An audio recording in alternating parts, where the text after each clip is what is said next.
نحمدہ و نصلی علی رسولہ الکریم۔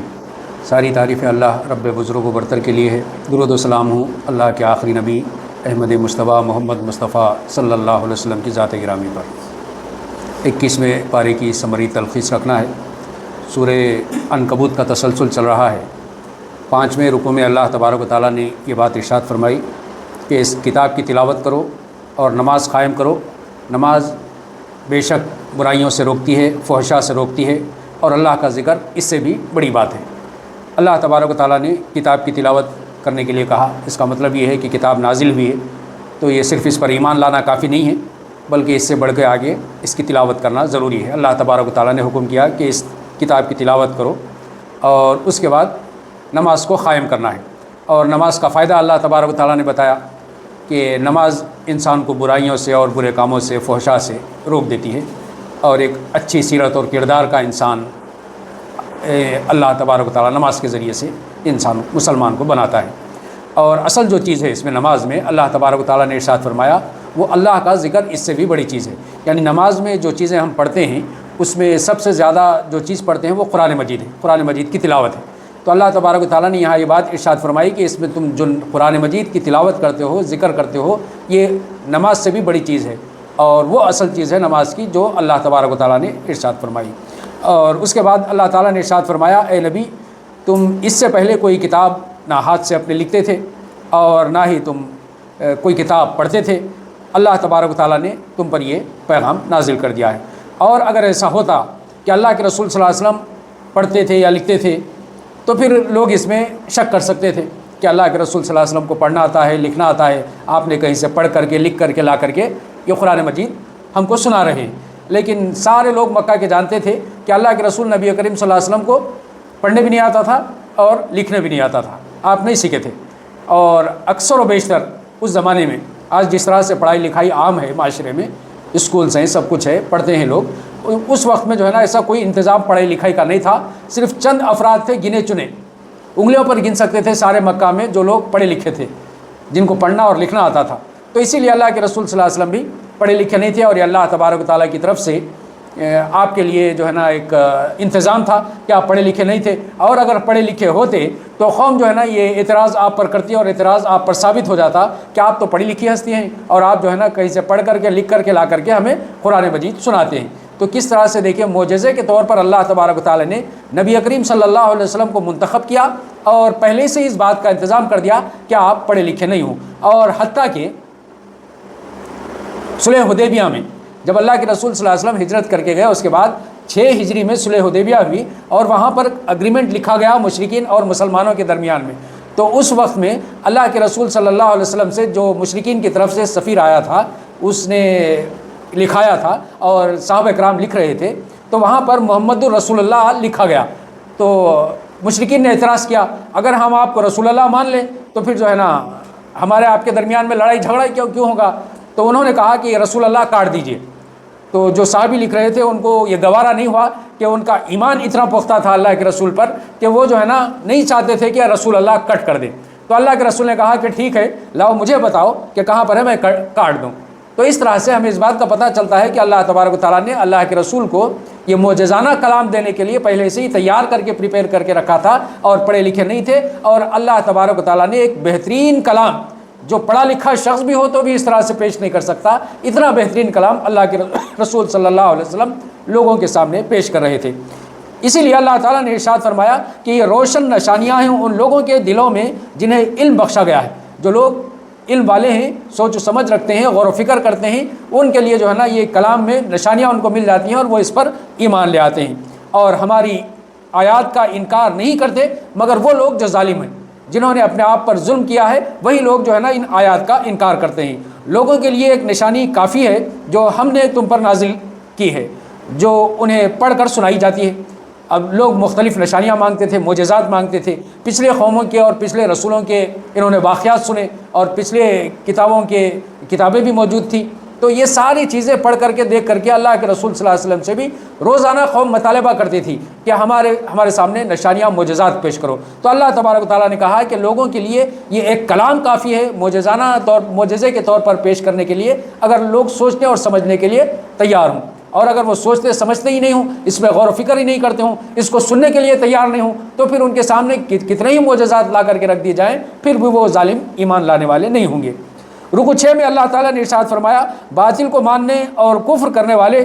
خسارے میں ہیں، اور اس روز ان پر عذاب ان کے اوپر سے چھا جائے گا اور ان کے نیچے سے عذاب آئے گا، اور کہا جائے گا کہ چکو مزہ اب اپنے اعمال کا اور کرتوت کا جو تم کرتے رہے۔ جو لوگ باطل کو ماننے والے اور ان آیات کا کفر کرنے والے ہیں، اللہ تبارک و تعالیٰ نے آخرت کے عذاب سے انہیں ڈرایا ہے کہ وہ دن ہوگا جب ان کے اوپر سے بھی عذاب آئے گا، ان کے نیچے سے بھی عذاب آئے گا، اور وہ ہر طرف سے ان پر عذاب چھا جائے گا، اور ان کے اعمال کے بنیاد پر، ان کے جو کرتوت انہوں نے اس دنیا میں کیے ہیں، اللہ تبارک و تعالیٰ اس کی بنیاد پر ان کو عذاب میں مبتلا کرے گا، ورنہ اللہ تبارک و تعالیٰ کسی کو خامخواہ کے عذاب میں مبتلا نہیں کرتا۔ اور اللہ تعالیٰ نے اس کے بعد یہ بات ارشاد فرمائی کہ اے میرے بندو، میری زمین وسیع ہے، بس تم میری بندگی کرو۔ اللہ تبارک و تعالیٰ نے یہاں پر ایک اشارہ دے دیا اس بات پر کہ مکہ کے لوگوں کو جو ایمان لا رہے تھے ان کو طرح طرح سے ستایا جا رہا تھا، تو اللہ تبارک و تعالیٰ نے یہ اشارہ کیا کہ اگر تم پر اتنی تنگی آ گئی ہے کہ تمہارا جینا مکہ میں، تمہارے اپنے شہر میں ممکن نہیں ہے، اور ہر طرف سے تم پر مصیبتیں چھا جائیں، تو اللہ تبارک و تعالیٰ نے اشارہ کیا کہ میری زمین وسیع ہے، تم جو ہے نا ایمان پر جمے رہو، اور ایمان پر ثابت قدمی کے لیے، ایمان پر جمے رہنے کے لیے تم اپنا وطن کو خیر بات کہہ دو، اور وطن چھوڑ کر کے تم ہجرت کر لو۔ اللہ تبارک و تعالیٰ نے یہاں پر ایک اشارہ کیا، لیکن اللہ کی عبادت کو مت چھوڑو، تم اپنے وطن کو چھوڑ دو لیکن اللہ تبارک و تعالیٰ کی عبادت سے منہ مت موڑو، اللہ کی بندگی کرتے رہو۔ پھر جو ایمان لائے اور نیک عمل کیے ان کو اللہ تبارک و تعالیٰ جنت کی بلند و بالا عمارتوں میں اللہ تبارک و تعالیٰ رکھے گا، جو لوگ ایمان لائیں گے اور نیک عمل کرتے رہیں گے۔ اللہ تبارک و تعالیٰ نے یہ جو جنت کا وعدہ کیا ہے، اور جنت کا وعدہ ہمیشہ اس طرح سے کیا ہے کہ ایمان لانے کے بعد نیک عمل کرتے رہے۔ ایمان لانے کے بعد ہاتھ پر ہاتھ دھر کر کے بیٹھنا نہیں ہے، بلکہ یہ ایک عقیدہ ہے، اس عقیدے کے مطابق تم عمل کرو گے تو اس کے بعد اللہ تبارک و تعالیٰ نے لوگوں سے وعدہ کیا ہے کہ آخرت میں اللہ تبارک و تعالیٰ ایسے نیکوکار لوگوں کو ان کے عمل کے مطابق اللہ تبارک و تعالیٰ جزا دے گا۔ اور پھر اس کے بعد اللہ تعالیٰ نے ارشاد فرمایا ان کے نیچے نہریں بھی بہتی ہوں گی، ایسے مکانات میں اللہ تبارک و تعالیٰ رکھے گا کہ جن کے نیچے نہریں بہتی ہوں گی، اور پھر ساتھ ہی ساتھ یہ وہاں پر ہمیشہ ہمیشہ رہیں گی۔ جب کبھی انسان کبھی اچھا گھر بنانا چاہتا ہے، اور اس دنیا میں سمجھا جاتا ہے کہ جو سب سے بہترین مکان ہے وہ بیچ سائڈ کا ہوتا ہے، جیسا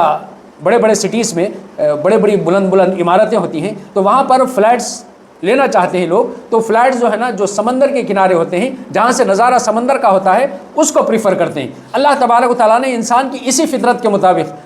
نیک لوگوں کے لیے جو آخرت میں جنت کا وعدہ کیا ہے، یہ ارشاد فرمایا کہ وہ بیچ سائٹ ہی نہیں بلکہ ان کے عمارتوں کے نیچے سے اللہ تبارک و تعالیٰ نہریں جاری کرے گا۔ پھر ایک اور چیز انسان یہ چاہتا ہے، انسان کی فطرت ہے کہ اس کو کوئی اچھی چیز مل جائے تو وہ اس چیز کو ہمیشہ ہمیشہ کے لیے اپنے پاس رکھنے کی کوشش کرتا ہے، اس کو الگ نہیں کرنا چاہتا اپنے سے۔ تو اللہ تبارک و تعالیٰ نے اس لیے بات ارشاد فرمائی جنتیوں کے لیے کہ تم کو جب یہ جنتیں عطا کی جائیں گی تو ہمیشہ ہمیشہ کے لیے تم کو یہ جنتیں دی جائیں گی۔ پھر اللہ تعالیٰ نے یہ بات ارشاد فرمائی کہ اس دنیا میں جو لوگ رزق کی تلاش میں اور رزق کی جستجو میں اور رزق کے لیے اپنی ساری قد و کاوش اسی کے لیے کرتے ہیں، تو ان کے لیے اللہ تبارک و تعالیٰ نے کہا کتنے ہی جانور ہیں جو اپنا رزق اٹھائے نہیں پھرتے، پیٹھوں پر اٹھا کر کے نہیں پھرتے، اللہ ان کو رزق دیتا ہے اور تمہارا رازق بھی وہی ہے۔ اور اللہ تعالیٰ نے یہاں پر کہہ سکتا تھا کہ ہمیں تمہیں رزق دیتے ہیں، لیکن اللہ تبارک و تعالیٰ نے پہلے جانوروں کا تذکرہ کیا۔ اس سے اس بات کا پتہ چلتا ہے کہ انسان تو پھر بھی عقل رکھتا ہے، انسان تو عقل رکھتا ہے اور اپنے جیسے دوسرے انسانوں کے ساتھ مل کر کے زندگی گزارتا ہے، یہ اپنا رزق حاصل کرنے کے لیے آسانی کے ساتھ حاصل کر سکتا ہے۔ لیکن آپ جانوروں کا سوچو کہ جو اتنی عقل بھی نہیں رکھتے اور نہ وہ کوئی جمع کر کے پس انداز کر کے اپنے جو ہے نا رزق کو حفاظت سے رکھ سکتے ہیں۔ اللہ تبارک و تعالیٰ نے اشارہ کیا کہ ان جانوروں کو دیکھو کہ اللہ تبارک و تعالیٰ کیسے ان کے رزق کا انتظام کرتا ہے۔ صبح سویرے پرندوں کو تم دیکھتے ہو اپنے گھونسلوں سے نکلتے ہیں اور شام تک جب واپس آتے ہیں ان کا پیٹ بھرا ہوا ہوتا ہے۔ اللہ تبارک و تعالیٰ ان کے رزق کا انتظام کرتا ہے۔ یہ جنگلی جانور ہیں، جنگلوں میں رہتے ہیں اور اپنے اپنے مقامات سے نکلتے ہیں، صبح سے شام تک وہ چلتے پھرتے ہیں اور اللہ تعالیٰ سب جانوروں کے رزق کا انتظام کر دیتا ہے۔ سب پیٹ بھر کر کے جو ہے نا رات میں پھر اپنی اپنی جگہوں پر مقامات پر واپس آ جاتے ہیں۔ پھر دوسرا اشارہ اللہ تبارک و تعالیٰ نے جانوروں کا پہلے تذکرہ کیوں کیا؟ انسانوں کی آبادی کے مقابلے میں اگر جانوروں کو دیکھا جائے تو جانوروں کی تعداد انسانوں کے مقابلے میں زیادہ ہے۔ تو اتنے زیادہ جانوروں کے لیے اللہ تبارک و تعالیٰ رزق رسانی کا انتظام کر رہا ہے، تم تو ان کے مقابلے میں کم تعداد ہو۔ پھر ایک اور تیسری بات، اللہ تعالیٰ نے جانوروں کا تذکرہ اس لیے کیا، جانوروں میں ایسے بڑے بڑے قوی ہیکل جانور ہیں کہ انسان تو 1 کلو 2 کلو کھاتا روز، لیکن ایسے ایسے جانور ہیں جو 50 کلو غذا کھا لیتے، اتنے بڑے بڑے جانور ہیں۔ تو اللہ تبارک و تعالیٰ اتنے بڑے بڑے جانوروں کے لیے رزق کا انتظام کر رہا ہے، تم تو ایک چھوٹی سی چیز ہو۔ تو اللہ تبارک و تعالیٰ نے کہا ہے کہ تم رزق کی فکر مت کرو، اللہ تبارک و تعالیٰ کوشش کرو، اللہ تبارک و تعالیٰ تمہیں رزق دیتا ہے، اور اللہ تعالیٰ جسے چاہے وسیع رزق دیتا ہے اور جس کا چاہے رزق تنگ کر دیتا ہے۔ یہ انسان کے اپنے بس کی بات نہیں ہے کہ انسان خوب پڑھ لکھ لے تو اس کے خوب رزق مل جائے گا، یا انسان کوئی بالکل پڑھا لکھا نہیں ہے، گنوار ہے، تو اس کو بالکل رزق نہیں ملے گا۔ یہ اس پر مشتمل منحصر نہیں ہے کہ صلاحیتوں کی بنیاد پر رزق عطا کیا جائے گا، بلکہ اللہ تبارک و تعالیٰ جسے چاہتے ہیں جتنا چاہے رزق دیتے ہیں۔ انسان کا کام یہ ہے کہ وہ تدبیر کرے۔ رکوع 7 میں اللہ تعالیٰ نے ارشاد فرمایا، یہ دنیا کی زندگی ایک کھیل اور دل لگی کا بہلاوا ہے۔ یہ دنیا میں اللہ تبارک و تعالیٰ نے تمہیں زندگی دیا ہے، زندگی کی یہ ساری چیزیں دی ہیں، تو یہ ساری چیزیں جو ہے نا اللہ تبارک و تعالیٰ نے یہ اس میں دل لگی کے لیے اور کھیل کا ایک ذریعہ اس کے لیے بنا دیا ہے، اور اصل گھر تو اللہ تبارک و تعالیٰ نے جو رکھا ہے وہ آخرت کا گھر ہے۔ اور کاش یہ لوگ جانتے اس دنیا میں کہ اصل زندگی، اصل انسان کا جو مقام ہے وہ یہ نہیں ہے، بلکہ اللہ تبارک و تعالیٰ نے آخرت میں انسانوں کا اصل مقام بنایا ہے، خواہ وہ جنتی ہوں خواہ جہنمی ہوں، اصل مقام اللہ تبارک و تعالیٰ نے آخرت ہی میں رکھا ہے۔ اور پھر اللہ تعالیٰ نے یہ بات ارشاد فرمائی، اس شخص سے بڑا ظالم کون ہوگا جو اللہ پر جھوٹ باندھے یا حق کو جھٹلائے جبکہ وہ سامنے آ چکا ہو۔ اللہ تبارک و تعالیٰ نے یہاں پر یہ بات ارشاد فرمائی کہ اللہ تبارک و تعالیٰ کی جانب کوئی بات کو منسوب نہ کرے، جھوٹ نہ باندھے جو نہیں جانتا، اور وہی بات کہے جو اللہ تبارک و تعالیٰ نے اپنے کلام میں اللہ کے نبی نے کہی ہے، وہی باتیں اللہ کا نام لے کر کے کہے، اس کے علاوہ کوئی بات نہیں کہے۔ اگر ایسا کرتا ہے کوئی شخص تو اللہ تبارک و تعالیٰ نے کہا ہے کہ وہ بہت بڑا ظالم شخص ہے جو اللہ تبارک و تعالیٰ کی طرف ایسی باتیں منسوب کرتا ہے جو اللہ تبارک و تعالیٰ نے نہیں کی ہوں، اور جب کہ اللہ تبارک و تعالیٰ نے ان کے سامنے سب کھول کر کے رکھ دیا ہے، علم آ گیا ہے، علم کے باوجود ایسی کم علمی یا بے عقلی کی باتیں انسان نہیں کریں۔ اور جو لوگ ہماری خاطر مجاہدہ کریں گے، اللہ تبارک و تعالیٰ کی خاطر جو لوگ جد و جہد کریں گے، اللہ تبارک و تعالیٰ نے انہیں خوشخبری دی ہے کہ ہم انہیں ان کے سامنے اپنے راستے کھول دیں گے، ہم انہیں ہدایت کے راستے پر چلائیں گے جو جد و جہد کریں گے، اور اللہ نیکوکاروں کا ہی ساتھی ہے۔ اللہ تبارک و تعالیٰ محسنین کے ساتھ ہوا کرتا ہے۔ یہ رکوع 7 سورہ عنکبوت کا آخری رکوع تھا، اس کے بعد سورہ الروم کا آغاز ہوتا ہے۔ یہ مکی صورت ہے، کل 60 آیتیں ہیں اور 6 رکوع پر یہ صورت مشتمل ہے۔ مصحف کے اعتبار سے 30ویں صورت ہے، تنزیل کے اعتبار سے 84ویں صورت ہے، 84۔ رکوع 1 میں اللہ تبارک و تعالیٰ نے 2 پیشن گوئیوں کا تذکرہ کیا۔ پیشن گوئی یعنی پریڈکشن، جو مستقبل میں حالات پیش آنے والے ہیں اس کے تعلق سے اللہ تعالیٰ نے قرآن مجید میں بہت سی باتیں کہی ہیں، اس میں سے یہ ایک بات ہے۔ یہاں پر سورہ روم کے آغاز میں اللہ تعالیٰ نے پہلے رکوع میں 2 باتیں کہی۔ پہلی بات اللہ تبارک و تعالیٰ نے کہی کہ خریب کی زمین میں رومی مغلوب ہو گئے اور چند سالوں کے بعد پھر سے وہ غالب آ جائیں گے۔ مغلوب یعنی شکست ہو گئی، ایک جنگ ہو رہی تھی روم اور ایران کے درمیان، اور اس وقت کی یہ 2 سپر پاورز تھیں، روم اور ایران، تو اس میں دونوں میں جنگ ہوئی، اور جنگ میں جو ہے نا رومن جو امپائر تھا اس کی شکست ہو گئی، وہ ہار گئی، اور پرشین امپائر جو تھا اس کی فتح ہو گئی۔ تو اللہ تبارک و تعالیٰ نے اس قرآن مجید میں جب یہ جنگ ہو گئی تو اس وقت میں اللہ تبارک و تعالیٰ نے پریڈکشن کیا، پیشن گوئی کی۔ وہ پیشن گوئی یہ کی تھی کہ خریب کی سرزمین میں رومن مغلوب ہو گئے، ان کو شکست ہو گئی، اور چند ہی سالوں میں پھر سے جو ہے نا رومن کو فتح حاصل ہوگی اور پرشین جو ہے نا ہار جائیں گے۔ اللہ تبارک و تعالیٰ نے یہ پریڈکشن قرآن مجید میں کر دیا، قرآن مجید کی آیت بنا کے نازل کر دیا، اللہ کے رسول نے سب کو سنا دیا، مسلمانوں کو بھی سنا دیا، غیر مسلموں کو بھی سنا دیا۔ اور دوسری پیشن گوئی، دوسرا پریڈکشن، اللہ تبارک و تعالیٰ نے ارشاد فرمایا، آج مسلمان بہت کمزور ہیں لیکن ان قریب وہ اللہ کی بخشی ہوئی فتح پر خوشیاں منائیں گے۔ یہ دوسری خوشخبری اللہ تعالیٰ نے دی۔ ابھی ہجرت نہیں ہوئی تھی، ابھی مکہ سے مدینہ کو نئے گئے تھے، اور جبکہ حکومت بھی نہیں تھی مسلمانوں کی، مسلمان کمزور تھے، مسلمانوں کا یہاں پہ مکہ میں رہنا مشکل تھا، اپنے اپنے گھروں کو چھوڑ کر کے جا رہے تھے، ادھر ادھر بکھر جا رہے تھے، لیکن اللہ تبارک و تعالیٰ نے ایسے موقع پر بشارت دی، خوشخبری دی مسلمانوں کو۔ اور جب یہ آیت نازل ہوئی تو ایک طرف مشرکین نے یہ سمجھا کہ یہ ضعیف اور کمزور ایمان والے جن کے پاس کوئی وسائل نہیں ہیں، اسباب نہیں ہیں، حکومت نہیں ہے، کس طرح سے جو ہے نا ان کو فتح حاصل ہوگی۔ اور دوسری طرف جو ایمان والے تھے ان کا ایمان اتنا پختہ تھا، حضرت ابوبکر صدیق رضی اللہ عنہ نے مشرکین سے جب یہ آیت نازل ہوئی تو جا کر کے ان سے بیٹنگ کی شرط لگائی، ان سے بیٹنگ کی شرط لگائی کہ اگر یہ ایسا ہو گیا، رومن امپائر جو ہے نا پھر سے فتح حاصل کر لی، جیت گئی، تو جو ہے نا مشرکین حضرت ابوبکر صدیق کو اونٹ دیں گے، 10 اونٹ یا 100 اونٹ، کچھ شرط لگا لی۔ اور اونٹ بہت قیمتی چیز جس کو ریگستان کا جہاز کہتے ہیں، تو آج جہاز کی جو قیمت ہے وہ قیمت اونٹ کی، تو انہوں نے شرط لگا لی، وہ بھی 10 اونٹ کی شرط لگائی۔ اور اگر ابوبکر صدیق ہار گئے تو ابوبکر صدیق رضی اللہ عنہ یہ مشرکین کو 10 اونٹ دیں گے۔ اللہ کے رسول کے پاس آ کر کے اس واقعے کا تذکرہ حضرت ابوبکر صدیق نے کیا، تو اللہ کے رسول نے کہا کہ تم جو ہے نا یہ حضرت ابوبکر صدیق 2 سال یا 3 سال کی شرط لگائی تھی، تو اللہ کے رسول نے کہا کہ تم ان سالوں کو بڑھا کر کے 9 سال کر دو، کیونکہ یہ جو بات اللہ تعالیٰ نے ارشاد فرمائی وہ 9 سالوں پر محیط ہوتا ہے۔ اور دوسری جو ہے نا تم نے جو 10 اونٹوں کی شرط لگائی اس کو بڑھا کر کے 100 کر دو۔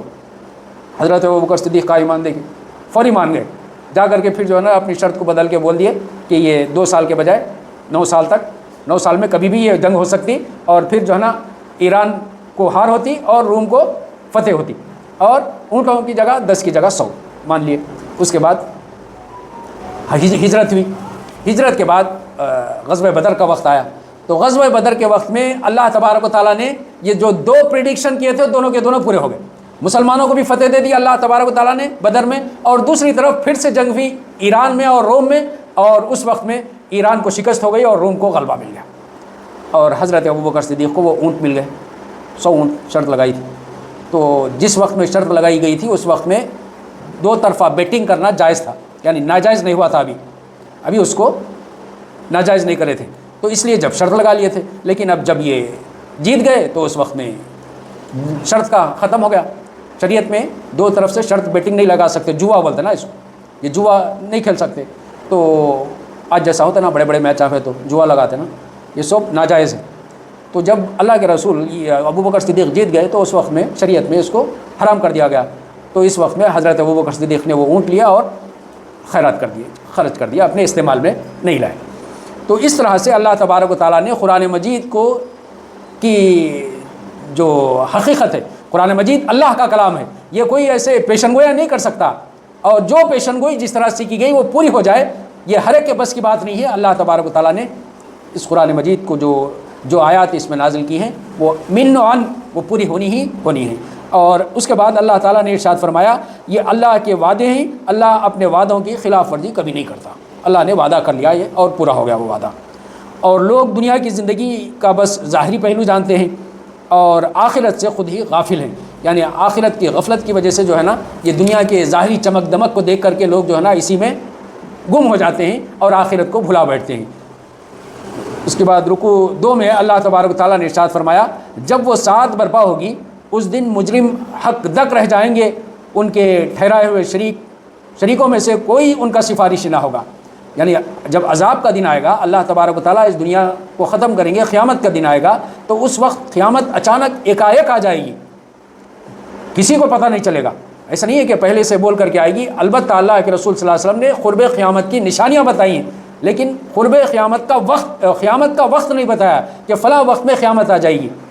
قرب قیامت کی نشانیاں ہیں، وہ ایک ایک نشانی پوری ہوتی چلی جاتی ہے۔ جب ساری نشانیاں پوری ہو جائیں گی اور لوگ اپنے اپنے کاموں میں مصروف ہوں گے، بیچنے والا کچھ بیچ رہا ہوگا، خریدنے والا کچھ خرید رہا ہوگا، اور پلک جھپکتے میں اچانک جو ہے نا قیامت آ جائے گی اور لوگ بھون چکا رہ جائیں گے، اور پھر اس وقت میں لوگ سفارشیوں کو ڈھونڈیں گے اور ان کا کوئی سفارشی ریکمنڈیشن کرنے والا نہیں ہوگا۔ ایمان والے جنہوں نے نیک اعمال کیے ہیں ایک باغ میں فرحاں و شادہ رکھے جائیں گے۔ اللہ تبارک و تعالیٰ ایمان والوں کو باغ میں رکھے گا ایسے وقت میں، اور انہیں ان کے عمل کے مطابق بہترین صلاح انہیں عطا فرمائے گا۔ اس کے بعد اس رکوع میں اللہ تعالیٰ نے ارشاد فرمایا تسبیح کرو اللہ کی جب تم شام کرتے ہو اور جب کہ تم صبح کرتے ہو، اور تیسرے پہر بھی تم اللہ کی تسبیح کرو، اور ظہر کے وقت بھی تم اللہ تبارک و تعالیٰ کی تسبیح کرو۔ نماز کے اوقات اللہ تبارک و تعالیٰ نے بتائے، یہ ساری چیزیں بیان کر کے اللہ تبارک و تعالیٰ نے کلام کی حقانیت بتا کر کے، اور اس کے بعد قیامت کی گھڑی کا اس کا عذاب بتا کر کے اللہ تبارک و تعالیٰ اس کی وحشت بتا کر کے، اور پھر نیکوکاروں کو اللہ تبارک و تعالیٰ خوشخبری دے کر کے یہ کہہ رہا ہے کہ تم اب نمازوں کی پابندی کرو، نمازوں کے یہ اوقات ہیں۔ رکوع 3 میں اللہ تعالیٰ نے ارشاد فرمایا، اللہ نے تم کو مٹی سے پیدا کیا اور تم بشر ہو کے زمین میں پھیلتے چلے جا رہے ہو۔ اللہ تبارک و تعالیٰ نے مٹی سے پیدا کیا، اور پھر پورا سلسلہ اللہ تعالیٰ نے بتایا، کئی موقعوں پر پچھلے گزر چکا ہے، اور اس کے بعد اللہ تبارک و تعالیٰ نے یہ بشر کو پھیلنے کا بھی انتظام کر دیا۔ اگر اللہ تبارک و تعالیٰ اس طرح سے انسانوں کے پھیلنے کا انتظام نہ کرے تو کوئی دنیا کی طاقت نہیں ہے کہ اس طرح سے انسانوں کے پھیلنے کا انتظام ہو سکے۔ اللہ تبارک و تعالیٰ نے بار بار حضرت آدم علیہ السلام اور نوح علیہ السلام کا تذکرہ قرآن مجید میں ارشاد فرمایا۔ اس کے ذریعے سے ہم یہ بات جان سکتے ہیں کہ کیسے اللہ تبارک و تعالیٰ نے ایک جوڑے سے انسانوں کو پھیلا کر کے ساری سرزمین میں، زمین کے ہر خطے میں اللہ تبارک و تعالیٰ نے انسانوں کو پھیلا دیا، اور زمین تو زمین، سمندروں میں، جزیروں میں یہ سارے انسان پہنچ گئے۔ اور نوح علیہ السلام کے وقت جب کہ سارے انسان ختم ہو چکے تھے اور گنے چنے چند لوگ کشتی میں تھے، اللہ تبارک و تعالیٰ نے پھر سے پھیلنے کا انتظام کر دیا۔ تو اللہ تعالیٰ کا یہ انتظام ہے کہ انسانوں کو پھیلاتا چلا جا رہا ہے، اور اس نے تمہارے لیے تمہیں سے ہم جنس بیویاں بنائیں تاکہ تم ان کے پاس سکون حاصل کرو، اور پھر تمہارے درمیان محبت اور رحمت پیدا کر دی۔ اللہ تبارک و تعالیٰ نے صرف انسانوں کو پیدا کر کے مشری طور پر اس دنیا میں نہیں رکھ دیا، بلکہ اللہ تعالیٰ نے انسان کی فطری جذبات کی تسکین کے لیے جو فطری ضرورتیں تھیں، اللہ تبارک و تعالیٰ نے اس کا بھی انتظام کر دیا۔ اور یہ بار بار اللہ تبارک و تعالیٰ ہم جنس بیویوں کا تذکرہ اس لیے کرتا ہے کہ اللہ تعالیٰ نے جو طریقہ کار انسان کی فطری خواہشات کو پورا کرنے کے لیے رکھا ہے، اسی طریقے سے انسان پوری کرے۔ اسی لیے اللہ تعالیٰ نے کہا ہے کہ اگر تم اس طریقے سے پوری کرو گے تو پھر یہ تمہارے لیے مودت اور رحمت کا ذریعہ بنیں گی، ورنہ اس کے علاوہ کوئی اور ذرائع تم تلاش کرو گے تو تم جو ہے نا اس کے سنگین نتائج بھگتو گے۔ اور آج ہم دیکھتے ہیں کہ زیادہ تر تو لوگ اسی اصول کو فالو کرتے ہیں کہ میاں بیوی بن کر کے زندگی گزارتے ہیں عام طور پر، لیکن اس کے علاوہ چند لوگ ہیں جو ہے نا اس میرج کے بانڈ کے بجائے کوئی اور طریقے اختیار کرتے ہیں، تو اس کا برا انجام ہم دیکھتے ہیں کہ کہیں 100 ایسے افراد ہوں تو اس میں سے کتنے ہی ایسے جوڑے ہیں جن کی ناکامی ہم اپنی سر کی آنکھوں سے دیکھتے ہیں۔ اسی لیے اللہ تبارک و تعالیٰ نے کہا ہے کہ فطری طور پر جو طریقہ کار رکھا ہے تم اسی طریقے سے یہ خوشی حاصل کرو۔ پھر اللہ تعالیٰ نے اس کے بعد اپنی نشانیوں کا تذکرہ کیا کہ کیا تم دیکھتے نہیں ہو اللہ تبارک و تعالیٰ نے کیسے زبردست نشانیاں پیدا کر دیں، اور آسمان اور زمین کو پیدا کر دیا اللہ تبارک و تعالیٰ نے، اور تمہاری زبانوں میں اختلاف ہے، اللہ تبارک و تعالیٰ نے مختلف زبانیں تمہیں عطا کر دی، لینگویجز عطا کر دی، اور اللہ تبارک و تعالیٰ نے تمہارے رنگوں میں اختلاف پیدا کر دیا کہ سب کا ایک ہی رنگ کے نہیں ہے، بلکہ ہر ایک الگ الگ رنگ کا اللہ تبارک و تعالیٰ نے خطوں کے حساب سے پیدا کر دیا۔ اور اسی طرح تمہارا رات اور دن کو اللہ تبارک و تعالیٰ سونا، اس میں بھی جو ہے نا تمہارے لیے ایک نشانی ہے، اور اسی طرح سے تمہارا اس کے فضل کو دن کے وقت میں تلاش کرنا اللہ تبارک و تعالیٰ نے اس میں ایک نشانی رکھی ہے، اور آسمان پر بجلی کا کڑکنا اللہ تبارک و تعالیٰ نے اس میں ایک نشانی رکھی ہے، اور آسمان سے پانی کا برسنا تمہارے لیے اللہ تبارک و تعالیٰ نے اس کو ایک نشانی بنا دیا۔ پھر اللہ تبارک و تعالیٰ زمین سے تمہارے لیے اللہ تبارک و تعالیٰ نے نباتات اگائیں، اس میں تمہارے لیے ایک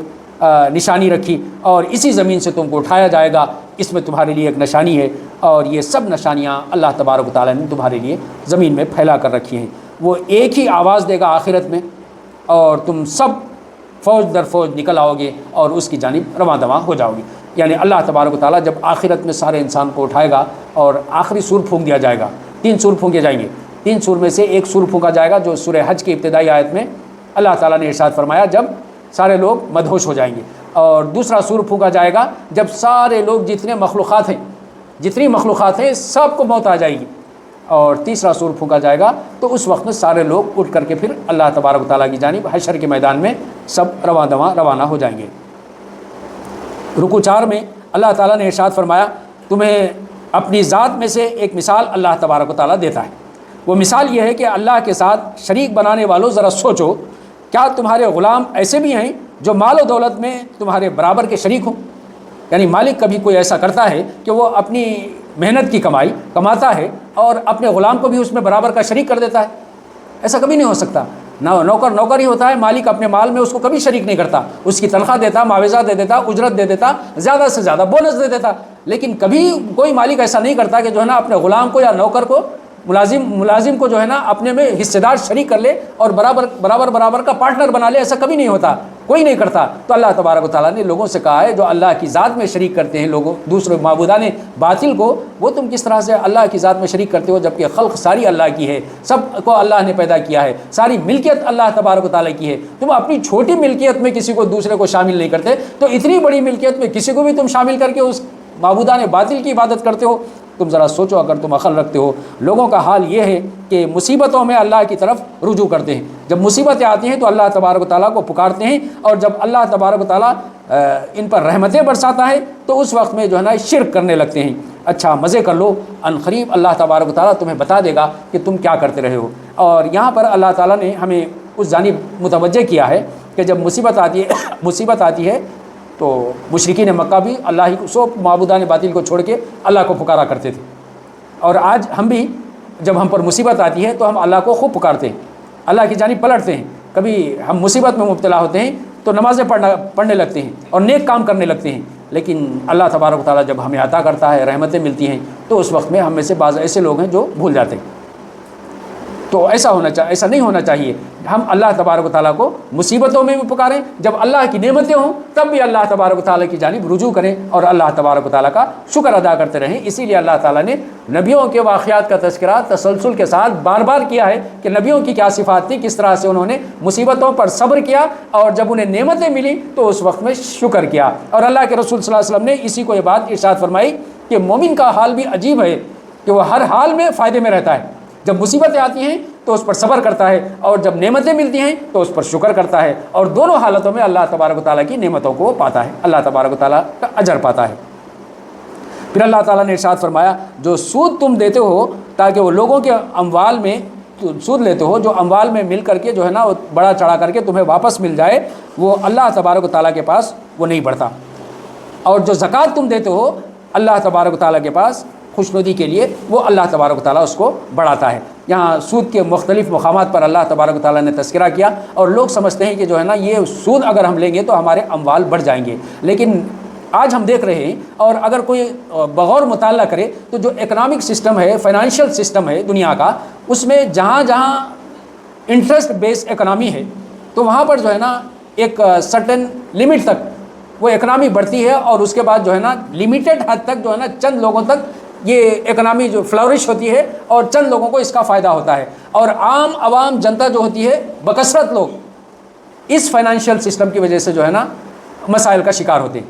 اسی لیے اللہ تبارک و تعالیٰ نے کہا ہے کہ سود کی وجہ سے کوئی فائدہ نہیں ہوتا، مال میں بڑھوتری نہیں ہوتی، اور جب زکوٰۃ دیتے ہیں تو اس زکوٰۃ کی وجہ سے جو ہے نا لوگوں کے مال میں بڑھوتری ہوتی ہے۔ اللہ تبارک و تعالیٰ چاہتے ہیں کہ یہ جو مال ہے یہ سوسائٹی میں گردش کرتا رہے، جس طرح سے انسان کے جسم میں خون گردش کرتا رہتا ہے تو انسان کے سارے اعضاء حرکت میں رہتے ہیں۔ اگر کہیں گردش بند ہو جائے کسی عضو میں، ہم اچھی طرح سے جانتے ہیں کہ وہ عضو کام کرنا ہی چھوڑ دیتا۔ اسی طرح سے اگر فائنانشیل سسٹم میں اللہ تبارک و تعالیٰ نے جو مال رکھا ہے فائنانشیل سسٹم کا، وہ اگر کسی ایک حصے میں گردش کرنا بند ہو جائے، اس حصے میں نہیں جائے، تو وہ عضو معطل ہو جاتا ہے، وہ کسی کام کا نہیں رہتا۔ تو اسی لیے اللہ تعالیٰ نے ایک بہترین نظام دیا مسلمانوں کو کہ تم ہر سال کے سال کم سے کم 2.5% زکوٰۃ نکال کر کے اس کو اس عضو تک پہنچانا ہے، معاشرے کے اس عضو تک پہنچانا ہے جو عضو یہ مال کی وجہ سے جو ہے نا معطل ہو گیا ہے، مفلوج ہو گیا ہے، وہاں تک پہنچاؤ گے وہ عضو پھر سے کام کرنے لگے گا اور سارا معاشرہ فلورش ہوگا۔ تو اللہ تبارک و تعالیٰ نے ایک بہترین نظام زکوٰۃ کا رکھ دیا ہے۔ رکوع 5 میں اللہ تعالیٰ نے ارشاد فرمایا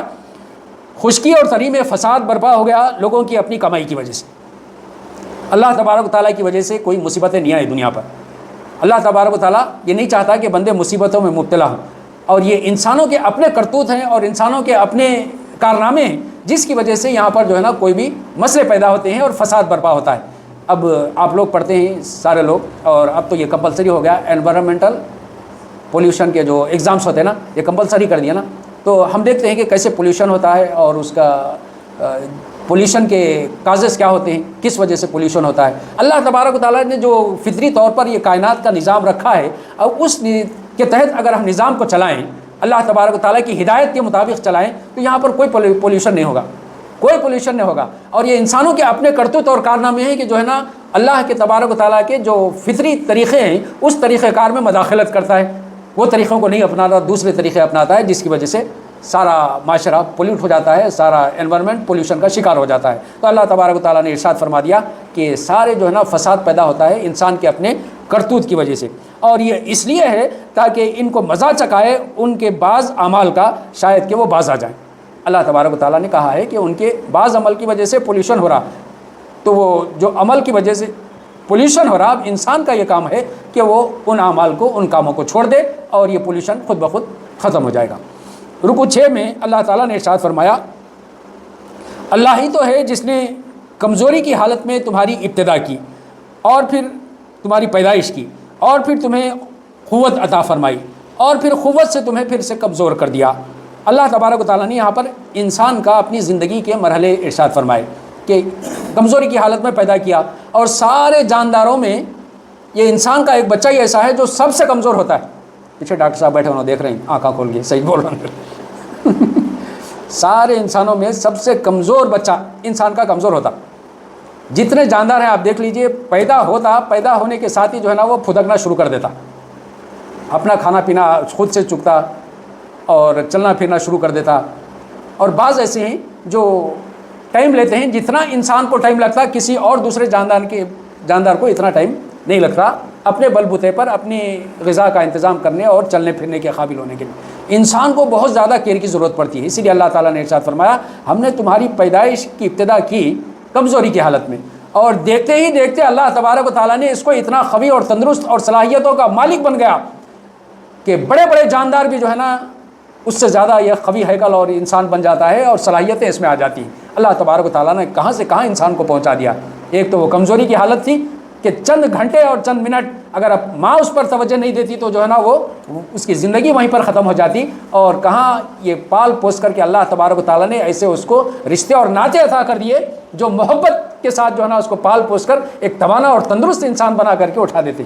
خود کمزور ہوتے جاتے ہیں اور بچوں کو جو ہے نا پروان چڑھاتے چلے جاتے ہیں، بچوں کو توانا اور تندرست کرتے چلے جاتے ہیں۔ کوئی ایسی ہستی نہیں ہے دنیا میں جو دوسروں کو جو ہے نا اپنے سے زیادہ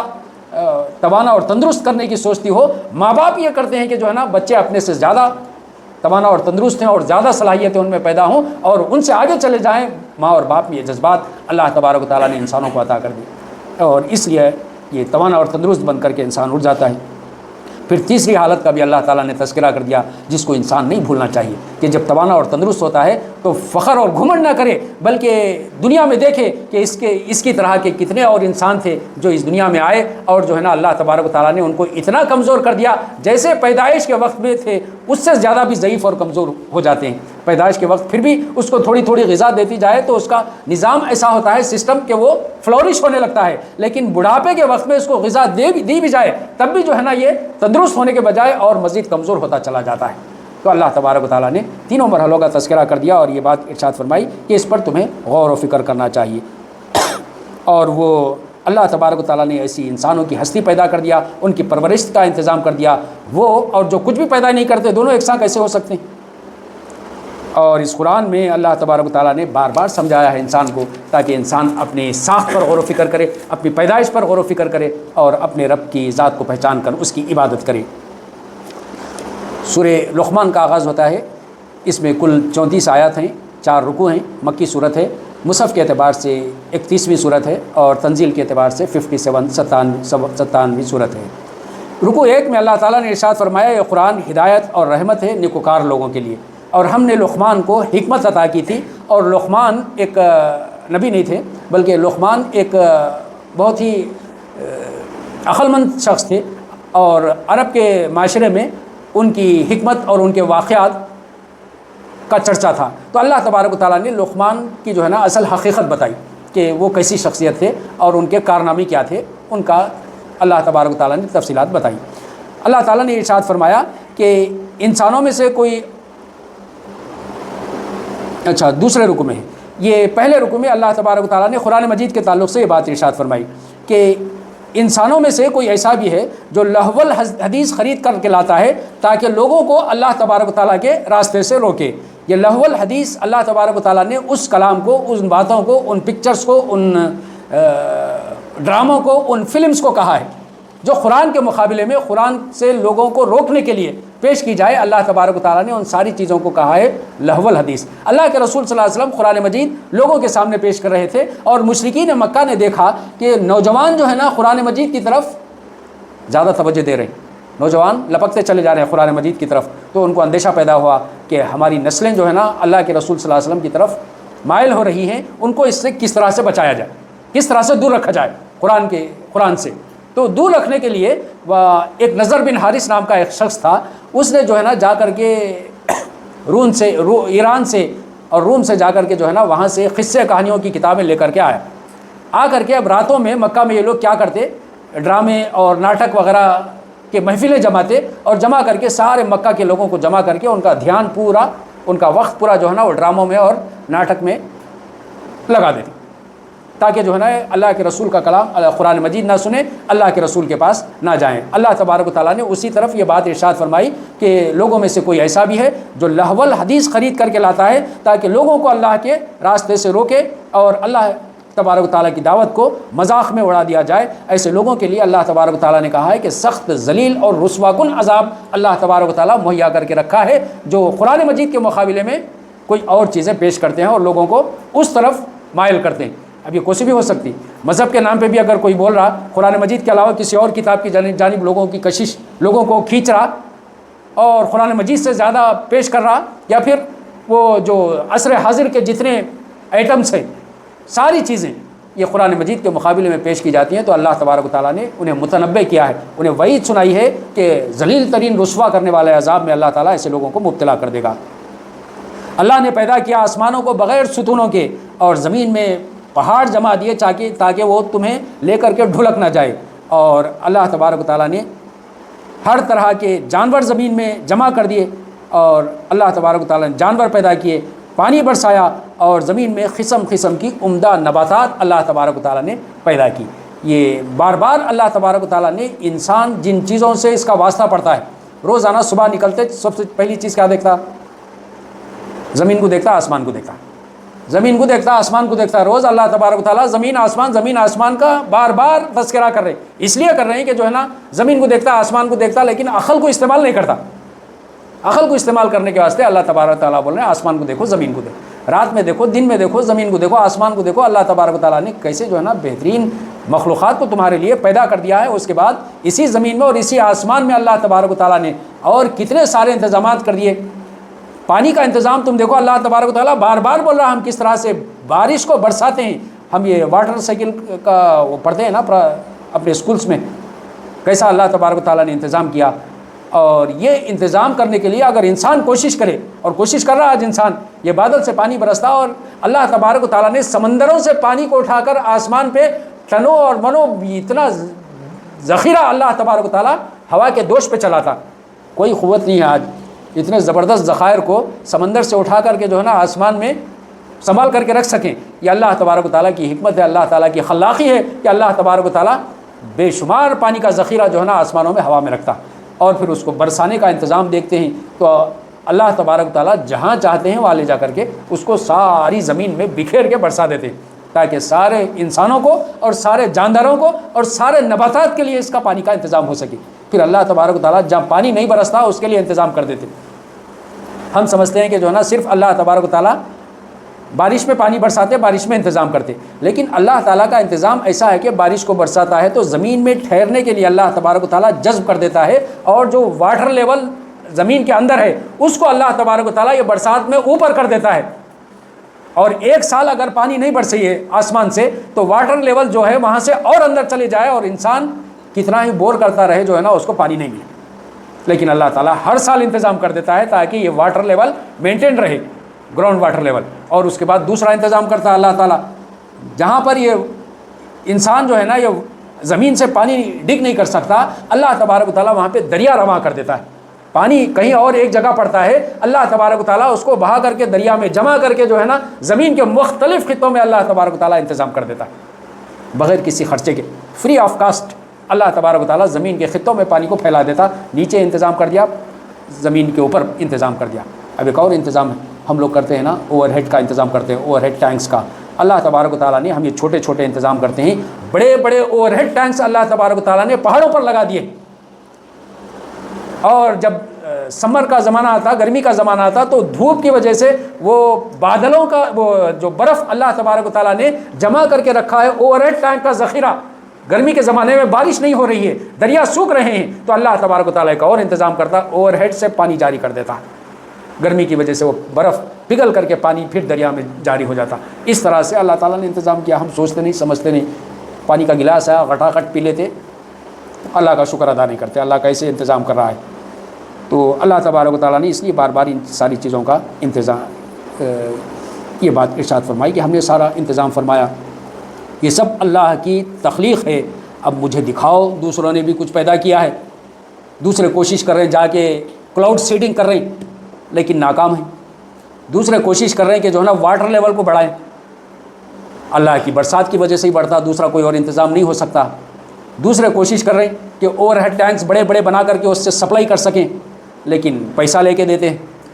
بغیر پیسے کے نہیں آتا. تمہارے ٹیکس سے بناتے, پھر اس کے بعد تم سے مہینے کو مہینہ پیسہ لیتے, نل میں تھوڑا پانی چھوڑتے. اللہ تبارک و تعالیٰ فری آف کاسٹ کر رہا, سارا انتظام کر رہا. تو اسی لیے دوسرے جو پیدا کرتے ذرا غور و فکر کرو کہ اللہ تعالیٰ کی خلاقی کیسی اور دوسروں کی. رکو دو میں اللہ تبارک و تعالیٰ نے لقمان علیہ السلام کی نصیحتیں بیان کی, اور یہ پرسنالٹی ڈیولپمنٹ کے لیے بہترین اللہ تبارک و تعالیٰ نے حضرت لقمان کی نصیحتوں کو رکھا ہے. ہم جو ہے نا بہت سے پرسنالٹی ڈیولپمنٹ کے دنیا میں دیکھتے ہیں کہ بڑے بڑے سیمینارز ہوتے ہیں, ورکشاپس ہوتے ہیں, اس میں بہت سا وقت لگا دیتے ہیں, لیکن اللہ تعالیٰ ہمارے ہاتھوں میں دیا, ہمارے گھروں میں رکھا ہوا ہے, ہمارے موبائل میں ہے, ہم اس پہ ایمان رکھتے ہیں, لیکن پرسنالٹی ڈیولپمنٹ کے لیے ہم ڈیپینڈ ہوتے ہیں دوسری قوموں پہ. اللہ تعالیٰ نے یہ بتایا پرسنالٹی ڈیولپمنٹ کیسا ہوتا. اللہ تعالیٰ ارشاد فرماتے ہیں جو شکر کرے اس کے لیے اس کا شکر اسی کے لیے مفید ہے, اور جو کفر کریں تو اللہ تبارک و تعالیٰ بے نیاز اور آپ میں آپ محمود ہے.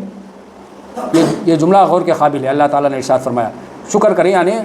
یہ پرسنالٹی ڈیولپمنٹ سے استفادہ کرے اور اس کا شکر ادا کرے. اگر اس کی طرف توجہ ہی نہیں دے, اس کو سنے ہی نہیں اور اس کو سمجھے ہی نہیں, تو اللہ تعالیٰ بے نیاز ہے ایسے لوگوں سے جو اپنا خود بہتری نہیں چاہتے, پرسنالٹی ڈیولپمنٹ نہیں چاہتے. اللہ تبارک و تعالیٰ کا کچھ جانے والا نہیں ہے, تمہاری پرسنالٹی ڈیولپ نہیں ہوگی. تمہاری پرسنالٹی کیسے ڈیولپ ہوگی؟ اللہ تعالیٰ نے لقمان علیہ السلام کا تذکرہ کیا.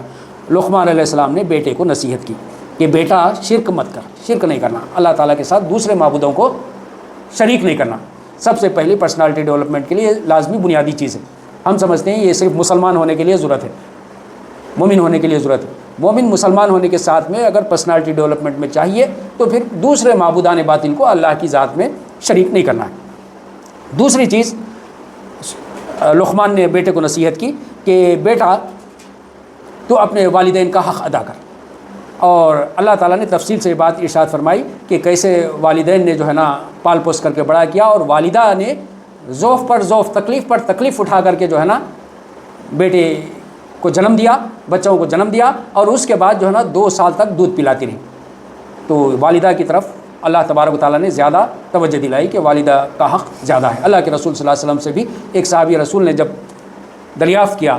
کہ والدین میں سے کس کا حق مجھ پر زیادہ ہے, تو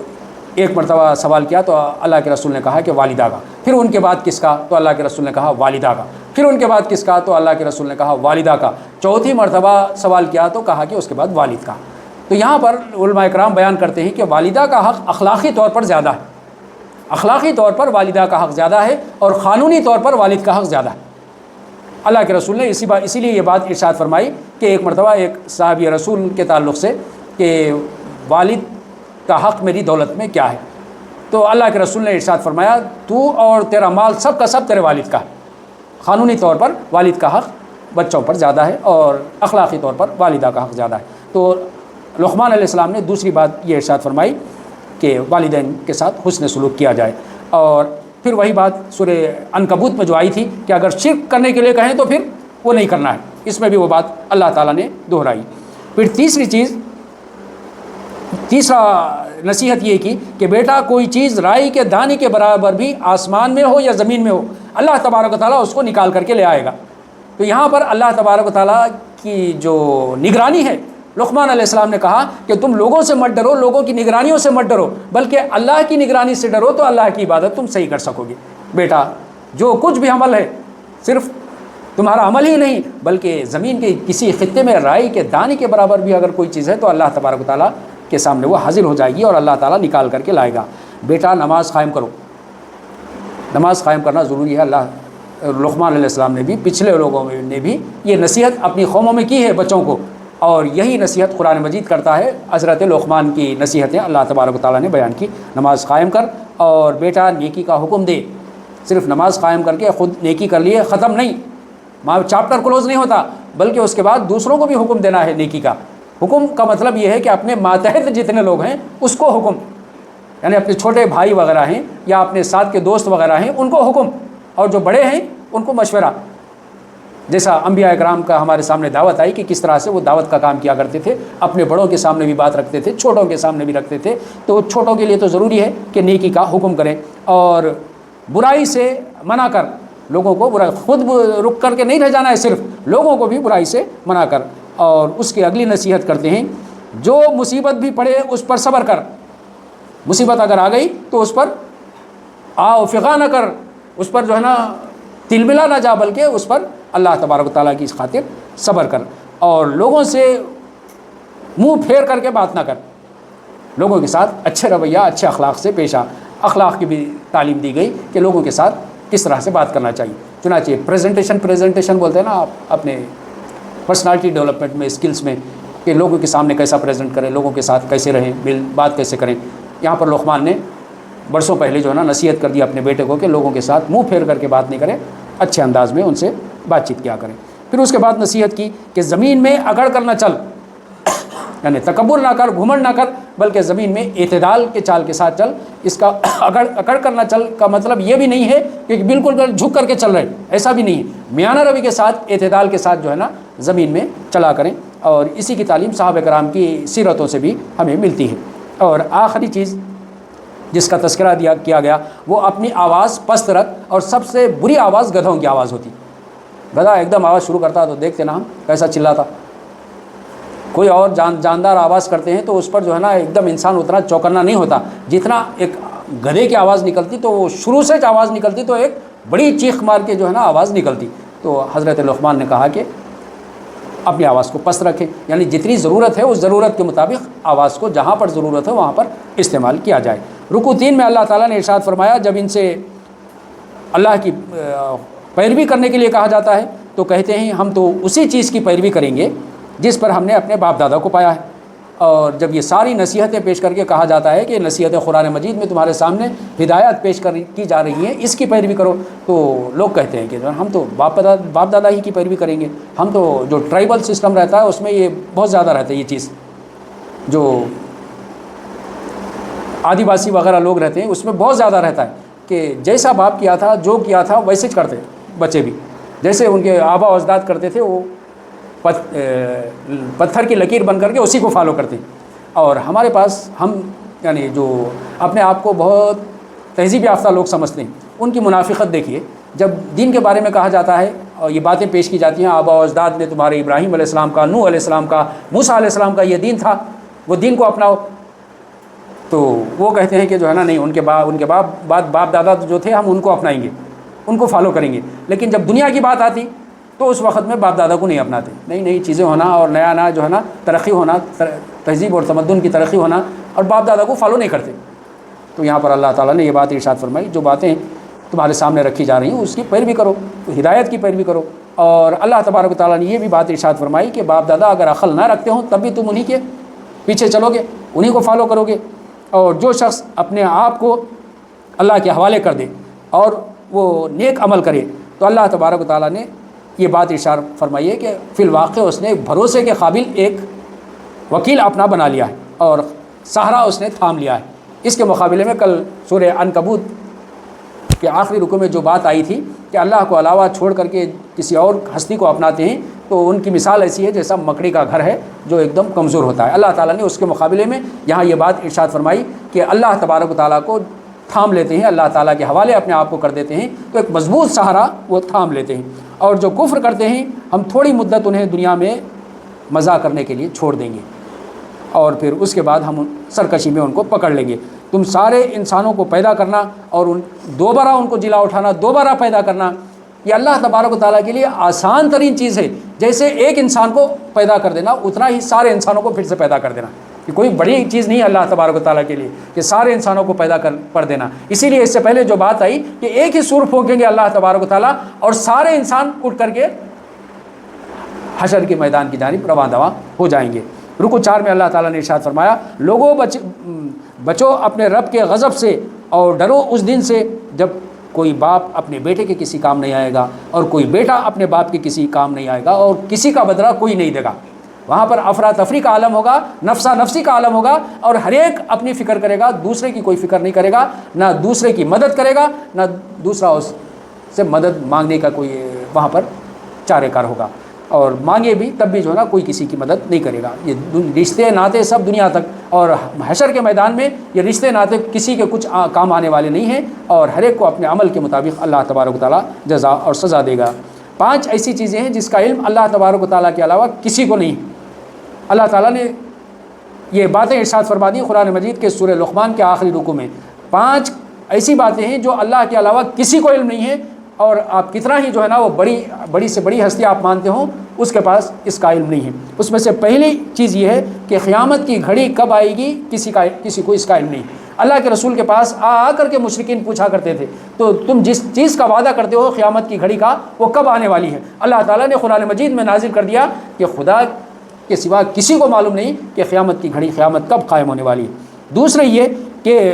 بارش کب ہوگی اس کا علم کسی کو نہیں۔ بسا اوقات انسان جو ہے نا یہ سمجھتا ہے پریڈکشن کر کے، ویدر کے پریڈکشن کر کے کہتا ہے کہ یہاں بارش ہوگی، لیکن یہ ایک مدت ہوتی ہے، اس مدت میں یہ بول سکتا، اس کے علاوہ کسی کو نہیں معلوم کہ بارش کہاں پر یہ سال کتنی برسے گی، کتنی کہاں برسے گی، کوئی نہیں جانتا۔ اور برسنے کے بعد لوگ جو ہے نا اس کو ناپ کر کے اپنے پیمانے سے کہتے ہیں کہ یہ مقام پر اتنی بارش ہوئی، یہ مقام پر اتنی بارش ہوئی۔ اللہ تبارک و تعالیٰ کے علاوہ کوئی نہیں جانتا کہاں پر کتنی بارش کس زمین میں ہوگی۔ تیسرے یہ کہ ماؤں کے پیٹوں میں کیا پرورش پا رہا ہے، اللہ تبارک و تعالیٰ کے علاوہ کوئی نہیں جانتا۔ اور آج جو ایکس رے سونوگرافی کی جا رہی ہے، اب ڈاکٹر صاحب اعتراض کر سکتے کہ جو ہے نا میں بول سکتا ہوں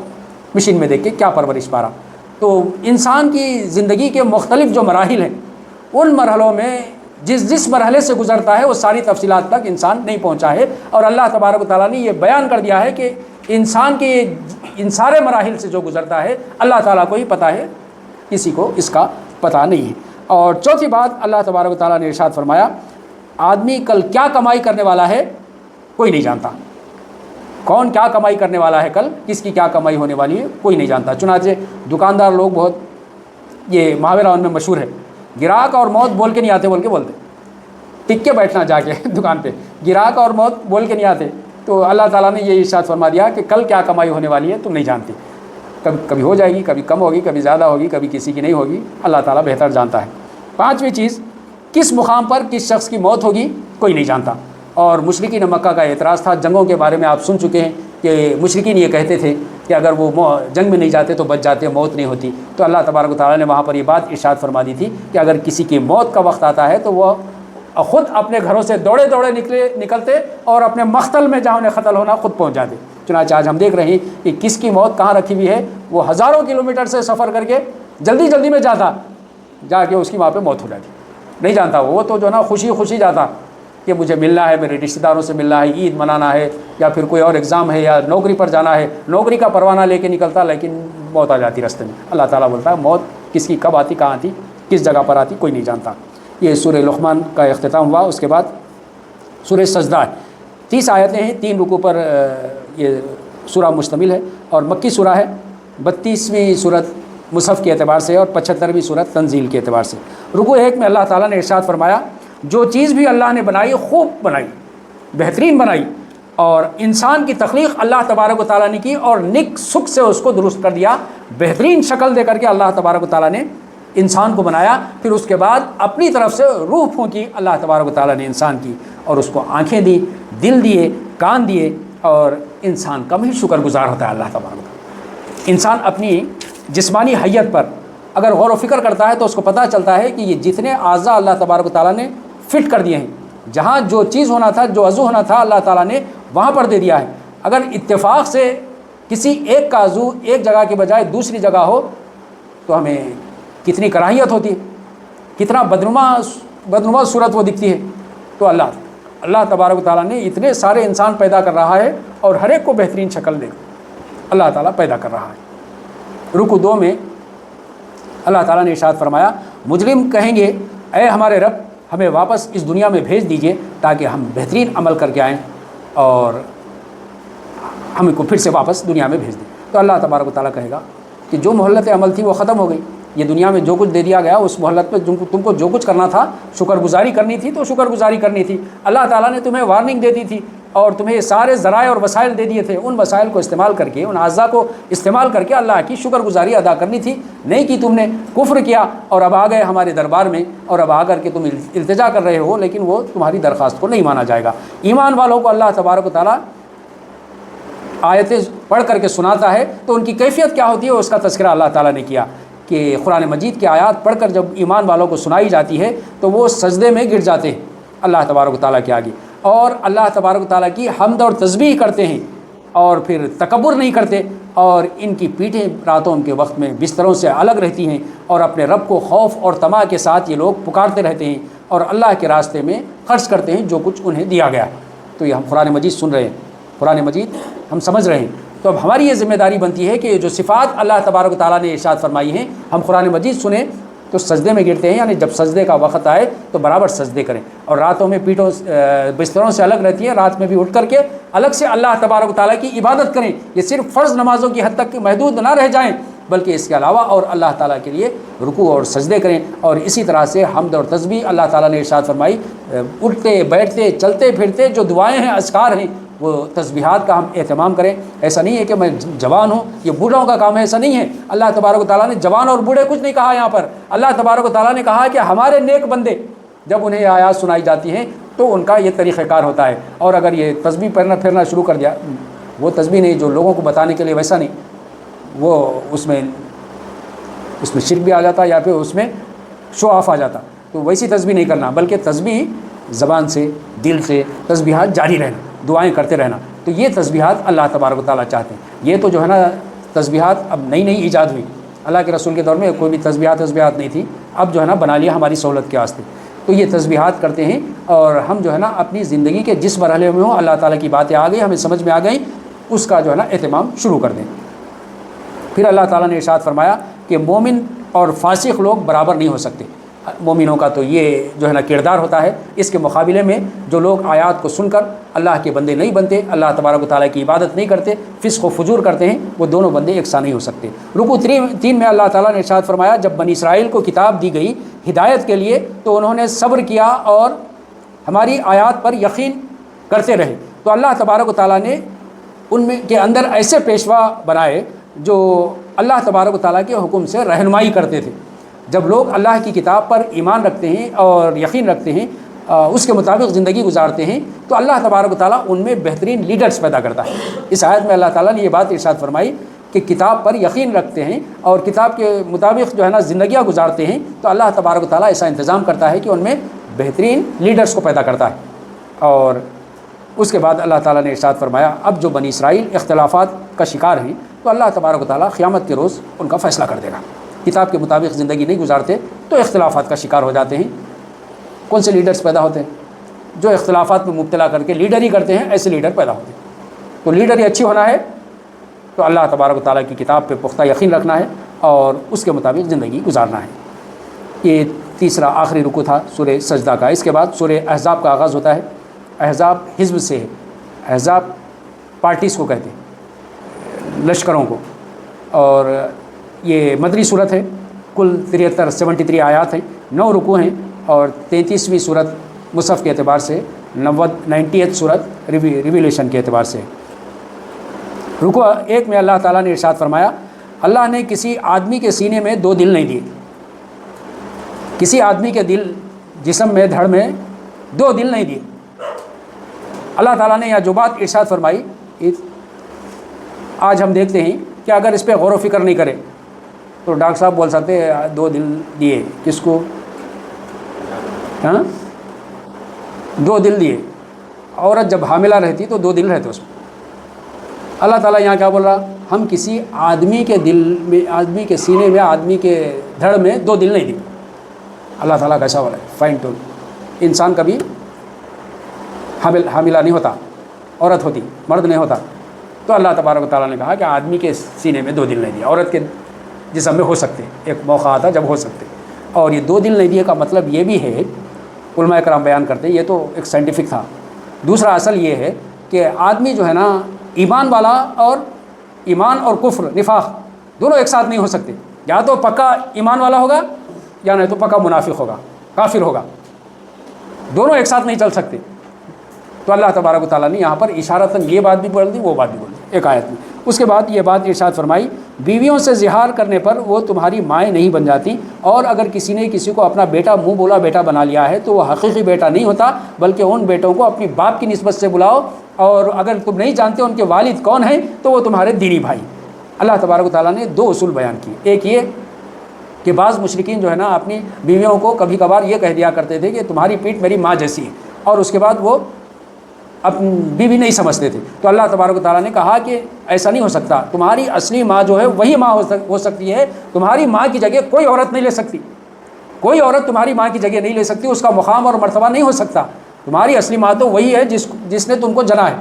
اور پھر اسی طرح سے منہ بولے بیٹوں کے معاملے میں بھی لوگ بیٹے کو اڈاپٹ کر لیتے تھے اور یہ سمجھتے تھے کہ یہ ان کا حقیقی بیٹے کی طرح ہے۔ اللہ تبارک و تعالیٰ نے کہا کہ نہیں، ایسا نہیں ہو سکتا، حقیقی بیٹا تو وہی ہے جو تمہاری صلب سے پیدا ہو، تمہاری نسل سے پیدا ہو۔ اور اللہ تبارک و تعالیٰ نے یہاں پر واضح یہ بات ارشاد فرما دی کہ کبھی کبھار ایسے ہو سکتا ہے کہ کوئی خاندان کسی کو اڈاپٹ کر لے اور اس کے بعد اس کی اولاد ہو جائے، اور اولاد ہونے کے بعد جو وراثت کا معاملہ آتا ہے اس وقت میں لڑائیاں جھگڑے شروع ہو جاتے ہیں، اور یہ وراثت کا جو ہے صرف اور صرف نسل میں انسانوں کو انہی کو ملتا ہے جو اس کی صلب سے ہے، یہ دوسروں کو یہ جو اڈاپٹیڈ بیٹے ہوتے ہیں، بچے ہوتے ہیں، ان کو یہ وراثت میں حصہ نہیں ہوتا۔ ہاں دنیا کی زندگی میں اگر کسی نے کچھ دے دیا یا پھر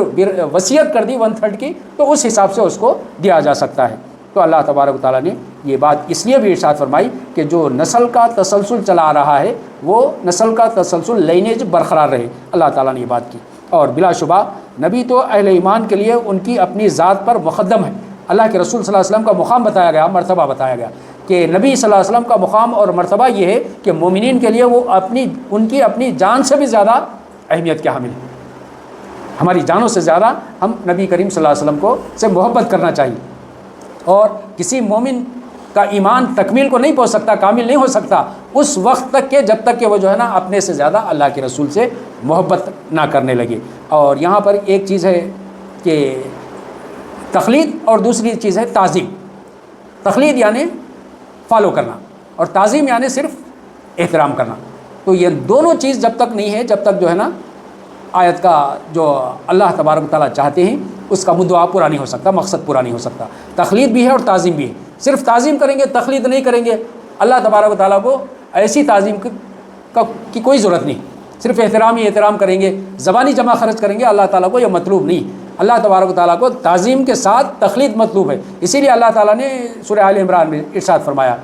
اگر تم اللہ تبارک و تعالیٰ سے محبت رکھتے ہو تو ان لوگوں سے کہو کہ وہ اللہ کے رسول کی اتباع کریں، اللہ کے رسول کو فالو کریں، اللہ کے رسول کی تقلید کریں، تو اللہ تبارک و تعالیٰ سے تمہاری محبت ہوگی۔ اور رکوع 2 میں اللہ تعالیٰ نے ارشاد فرمایا، غزوہ احزاب کا تذکرہ کیا، اور تفصیلی طور پر اللہ تبارک و تعالیٰ نے یہ بات ارشاد فرمائی کہ وہ کیسا موقع تھا غزوہ احزاب کا۔ ایک سنگین ترین دور سے مسلمان گزر رہے تھے، اور سارے لشکر، عرب کے سارے لشکر آ کر کے مدینہ پر حملہ آور ہو گئے تھے۔ اللہ تبارک و تعالیٰ نے اس کیفیت کا تذکرہ کیا کہ اوپر سے نیچے سے ہر طرف سے دشمن آ کر کے حملہ آور ہو گئے تھے، اور مومنین کی حالت ایسی تھی کہ آنکھیں پتھرا گئی تھی اور کلیجے منہ کو آ رہے تھے، ایسی کیفیت مسلمانوں کی ہو گئی تھی۔ تو ایسا سنگین ترین وقت تھا۔ ایسے وقت میں نبی کریم صلی اللہ علیہ وسلم کو حضرت سلمان فارسی رضی اللہ عنہ ایک مشورہ دیتے، ایڈوائس۔ سلمان فارسی بولے تو فارسی مطلب معلوم، فارس کون سا ملک؟ ایران۔ اب یہ کانٹیکس میں آپ دیکھو،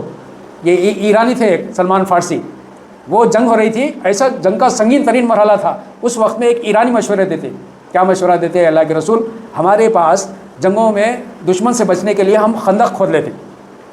اللہ کے رسول کو مشورہ دیا کہ بچنے کے لیے وہ لشکر اس کو پھلانگ کے نہیں آئے، لشکر آئے تو وہیں پر رک جائے، خندق کے جو دوسری جانب ٹرینچ۔ تو اللہ کے رسول کو مشورہ پسند آیا، اور وہاں سے مشرکین کا لشکر نکل چکا تھا، چند دن باقی تھے، اور یہ 1.5 کلومیٹر کی خندق تھی، 1.5 کلومیٹر کی خندق، اور 3000 صحابہ تھے، 20 صحابہ کو بانٹ دیا گیا حصہ کہ وہ خندق کھودیں گے، رات دن خندق کھودی جا رہی، اور مدینہ میں اس وقت میں ابھی کھانے پینے کے لیے بھی اتنا جو ہے نا ابھی وسائل موجود نہیں تھے، ریسورسز نہیں تھے، اور سارے صحابہ اللہ کے رسول بھی خندق کھود رہے تھے۔ صحابہ کرام تعظیم کے طور پر اللہ کے رسول سے کہہ رہے تھے کہ ہم لوگ کرتے ہیں، لیکن اللہ کے رسول ساتھ میں لیڈر جو ہوتا ہے وہ میدان میں ساتھ میں موجود ہوتا، خود بھی کام کرتا، اور جب بھوک کا یہ عالم تھا صحابہ کرام اپنے پیٹوں پر پتھر بن لیے تھے، پتھر بننے کی وجہ سے ذرا پیٹ وزن محسوس ہوتا اور بھوک ذرا کم محسوس ہوتی، تو پتھر بن لیے تھے۔ بعض صحابہ کرام جب بھوک برداشت سے باہر ہو گئی تو اللہ کے رسول کے پاس آئے، آ کے اللہ کے رسول کے پاس آ کے بتائے، اے اللہ کے رسول بھوک کا یہ عالم ہے۔ اللہ کے رسول ان کے سامنے اپنا کرتا اٹھائے، تو وہاں دو پتھر بندھے ہوئے تھے ایک کی جگہ۔ تو لیڈر ایسا ہوتا، آگے بڑھ کے کام کرتا، اپنے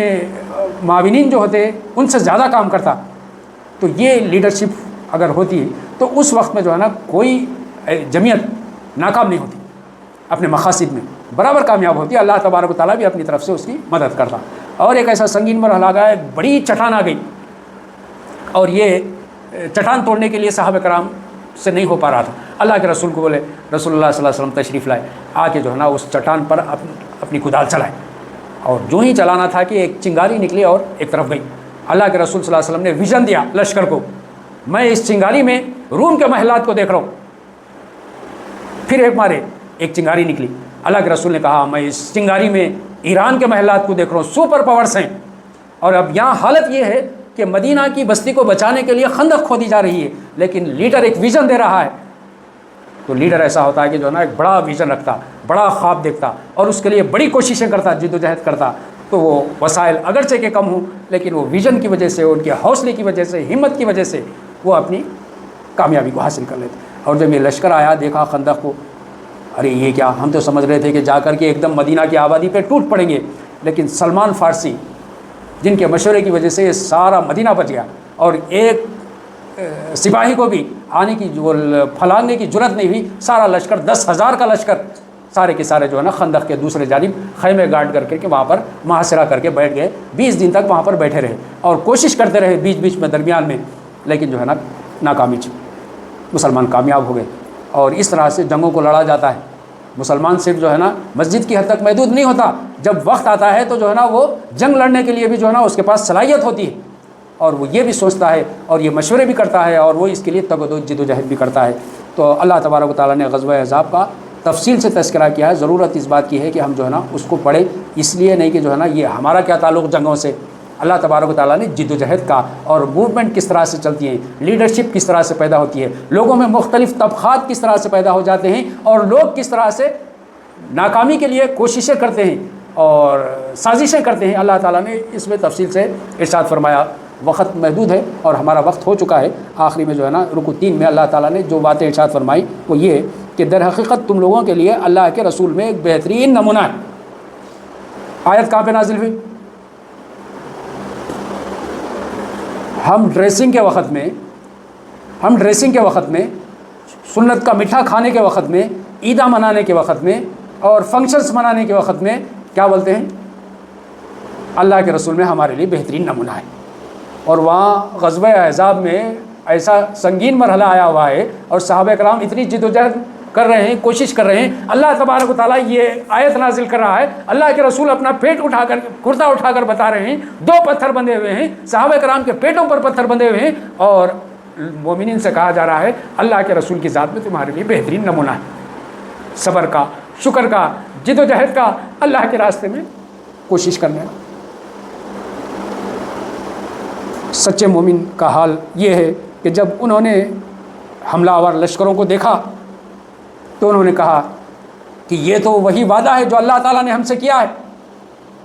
کون سا وعدہ؟ وہی کل جو سورہ عنکبوت میں آیا تھا کہ اللہ تبارک و تعالیٰ کو تو ضرور دیکھنا ہے کہ تم میں سچے کون ہیں اور جھوٹے کون ہیں۔ وہ مومنین نے اپنے پلے باندھی آیت، اور ان کی زندگی میں جب یہ وقت آیا، اتنا سنگین وقت، تو انہوں نے کہا کہ اللہ نے جو وعدہ کیا تھا آ گیا۔ دوسری طرف منافقین کا حال تھا، وہ درخواستیں کر رہے تھے اللہ کے رسول سے، چھٹی مانگ رہے تھے اور کہہ رہے تھے کہ ہمارے گھر مصیبتوں میں ہیں، ہمیں چھٹی دے دی جائے، درخواست دی جائے، ہم واپس جائیں گے۔ اور جو ہے نا لوگوں میں افواہیں پھیلا رہے تھے، اتنا بڑا لشکر آیا ہے، اب تم جو ہے نا اس کے سامنے نہیں ٹک سکتے، لہٰذا تم واپس یثرب کو چلو، مدینہ کو واپس چلو۔ لوگوں میں افواہیں پھیلا رہے تھے اور مومن صادق اپنی چالیں لڑا رہے تھے۔ اور اللہ تبارک و تعالیٰ نے رکوع 4 میں یہ بات ارشاد فرمائی کہ نبی کی بیویوں اگر تم دنیا کی زینت چاہتی ہو تو اللہ کے رسول کو کہا گیا کہ دنیا کی چیزیں دے کر کے ان کو رخصت کر دو، لیکن اگر تم اللہ اور آخرت کو چاہتی ہو تو پھر اللہ تبارک و تعالیٰ نے کہا ہے کہ آخرت میں تمہارے لیے بڑے درجات ہیں۔ اس دنیا کی حقیقت سے نبی کی بیویوں کو بھی آگاہ کر دیا گیا۔ اللہ کے رسول صلی اللہ علیہ وسلم سے جب بیویوں نے کہا کہ گھر کے اخراجات کے لیے، اور یہ جب غزوہ احزاب ہو گئی اس کے بعد بنو قریظہ ہوا، اور یہ بنو قریظہ جب ہو گیا تو یہ بھی جو ہے نا ایک بڑا قبیلہ تھا یہودیوں کا مدینہ میں، اس کی ساری جائیدادیں اور پراپرٹیز مسلمانوں کے قبضے میں آ گئی، غنیمت میں آ گئی۔ تو اس وقت میں ازواج مطہرات اللہ کے رسول کی بیویوں نے اللہ کے رسول سے درخواست کی کہ جو ہے نا ہمارے لیے کچھ گھر کے انتظامات کے لیے کچھ دے دیا جائے، پیسہ دے دیا جائے۔ تو اس وقت میں اللہ تعالیٰ نے یہ آیت نازل کی کہ دنیا کی زینت کے طالب مت بنو، آخرت کے طالب بنو۔ اور ان لوگوں سے کہا جا رہا ہے کہ جن کے گھروں میں چولہے 2-2 3-3 دن تک نہیں جلا کرتے تھے، ایسا نہیں کہ 3 وقت کا خوب اناج راشن تھا اور 3-3 وقت پکا کے کھاتے تھے، ایسا نہیں تھا، بلکہ 2-2 3-3 دن تک ایک گھر میں چولہا ہی نہیں جلتا تھا، اور وہ اللہ کے رسول سے مطالبہ کر رہے ہیں اور مال اسباب آئے ہوئے ہیں۔ تو اللہ کے رسول صلی اللہ علیہ وسلم کو اللہ تبارک و تعالیٰ نے یہ کہا کہ تم جو ہے نا آخرت کے ثواب کی نیت سے کام کرو، اور دنیا کی اگر چاہیے زینت تو دے دلا کر کے تمہیں رخصت کر دیا جائے گا، تم نبی کی بیوی پھر نہیں بن سکو گے۔ تو سب نے اللہ کے رسول صلی اللہ علیہ وسلم کی آیات پر ایمان لایا، اور جو کچھ اللہ کے رسول نے دیا، جو کچھ انہیں ملا، صبر کے ساتھ اللہ کے رسول کے ساتھ جٹ کر کام کرتے رہیں۔ وآخر الدعوانا ان الحمد للہ رب العالمین۔